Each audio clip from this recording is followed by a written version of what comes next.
ನಮಸ್ತೆ. ಇಂದಿನ ತರಗತಿಯಲ್ಲಿ ಹ್ರಸ್ವ ಸ್ವರ ಮತ್ತು ದೀರ್ಘ ಸ್ವರಗಳ ಬಗ್ಗೆ ನೋಡಿದ್ವಿ.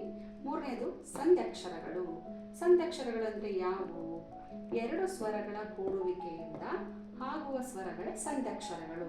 ಅಂದ್ರೆ ಇಲ್ಲಿ ಹ್ರಸ್ವ ಸ್ವರ ದೀರ್ಘ ಸ್ವರ ಅಂತ ನೋಡಿದ್ವಲ್ವಾ, ಅದೇ ರೀತಿಯಾಗಿ ಆ ಸ್ವರಗಳು ಎರಡು ಸ್ವರಗಳ ಕೂಡುವಿಕೆಯಿಂದ ಬೇರೆ ಅಕ್ಷರ ಉಂಟಾಗುತ್ತೆ. ಅದನ್ನು ನಾವು ಸಂಧ್ಯಕ್ಷರ ಅಂತ ಹೇಳಿ ಕರಿತೀವಿ. ಉದಾಹರಣೆ ಯಾವ್ಯಾವು ಅಂದ್ರೆ ಐ ಮತ್ತೆ ಔ. ಐ ಇಲ್ಲಿ ನೋಡಿ, ಅ ಪ್ಲಸ್ ಎ ಎರಡು ಕೂಡಿ ಐ ಆಗಿದೆ.